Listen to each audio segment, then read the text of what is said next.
Welcome to Willy's Wonderland. Can I start now?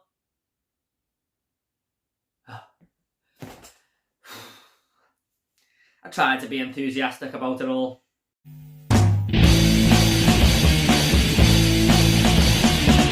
What is up, everyone? Movie We're back again with another review, and this is going to be for the 2021 movie Willy's Wonderland, and this is directed by Kevin Lewis, starring Nicolas Cage, Emily Toster, and Beth Grant. Now, this tells the story of a drifter whose car breaks down in a small town he is not too familiar with, and he has no money on him, so in exchange for repair, he agrees to spend the night cleaning Willy's Wonderland, a tourist attraction with a horrific past. Now, this is a movie that I thought might be right up my street, a B-movie style horror with Nicolas Cage and ridiculous kills. Sounds good to me. This was definitely on my radar, and if you know me by now, I don't mind movies that don't take themselves too serious. I can just go in and have fun and not think about it too much. I don't mind films like that. Not everything has to be amazing to me, as long as I have a good time. Now, I thought this film started off on the right foot. It was all set up for chaos to ensue. And in case you haven't guessed it by now, bad things happen in Willy's Wonderland, including animatronics that come to life in order to terrorise Nick Cage while he's cleaning up this place. But it's not all as good as it sounds, I'm afraid. Now, a couple of good points to start off on this film. I thought the animatronics were done really well, actually. They seem to have personality to them, even when they're not moving. I don't know if it's the constant zoom-ins on their face, and you just know they've got a watchful eye over Nicolas Cage there. But when some of these do come to life, they have this villainous character pour out of them, and they were quite fun when they got into action. We also heard a few backstories as to why Willy's Wonderland is now this ghastly place with all these bad things that happen here all the time. And it was interesting to hear the dark history of it, why these animatronics are coming to life and stuff. And I thought it tried there, even if it was for just brief periods, it tried to give the location some character, and that did actually work in its favour, to be honest. Now, you may have noticed I said the two names, Nicolas and Cage, right there. I feel like he is going to be a big draw for a lot of people when they go into this film. He still has a massive fan base around the world. People love how outrageous and crazy he is, the faces he pulls in his films. And he was one of the main reasons I wanted to watch it, I'm not going to lie. However, he just brings nothing to this movie whatsoever. His character is so bland. He doesn't speak one word throughout the entire runtime. He's got this mysterious personality that no one really knows, but he's a tough guy. He can beat people up. Seen that done plenty of times before throughout film history. I wouldn't be surprised if the movie studio just said, Nicolas Cage, come and be in this movie. He declined and he said, oh no, you don't have to speak or have any character. You just got to swing this baseball bat round a few times and a few other weapons. It's going to be an easy job. And he said, okay, thank you very much for that paycheck. I know Nicolas Cage has wanted to be in silent movies, silent horror films, in fact, because he's a fan of them.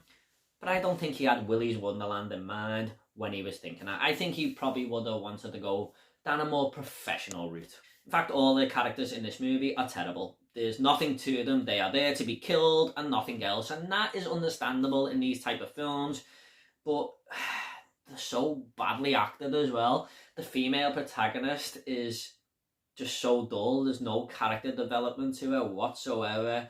And now we have to talk about Beth Grant, who plays the sheriff in this movie. And every film I see her in, I hate her. She is just the most annoying actress who plays the most annoying character every single time. Donnie Darko, Speed, fucking Child's Play 2. And here she's the same again. I cannot stand her characters that she plays in movies, and she annoyed the hell out of me here once again.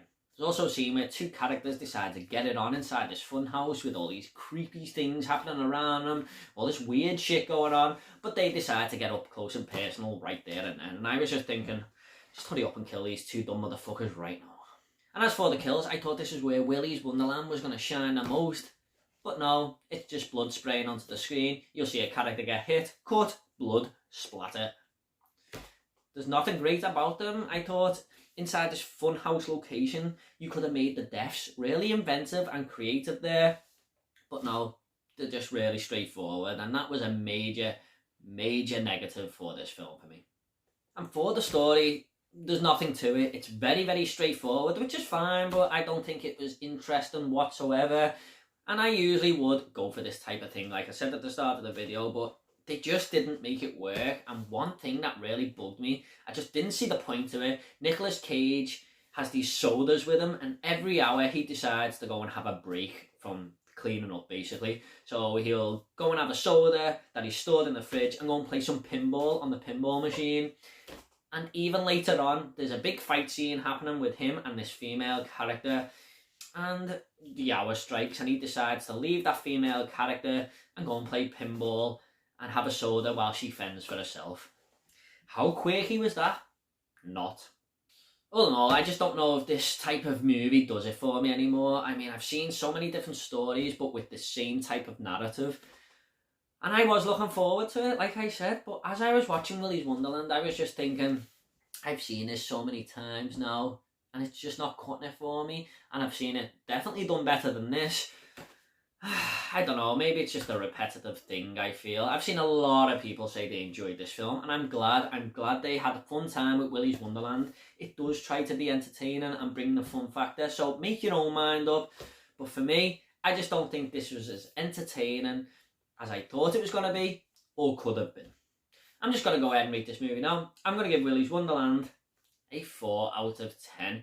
If you fancy this, it might pass 90 minutes. It's not a very long film, but for me, I just wasn't that impressed, I'm afraid. Okay, at the end of these reviews, I always like to leave a little fun fact. Now, a fun fact for Willy's Wonderland is that this is actually Nicolas Cage's 9th horror movie. Can you believe that? I didn't know he'd been in so many horror films. Okay guys, hope you all enjoyed this review. I've got lots more reviews coming, lots more videos, so if you want to subscribe, it's up to yourself. If you want to comment about Willy's Wonderland, leave it down below and I will reply to every single one of you, I promise. Take it all easy guys. I'll see you all in the next video.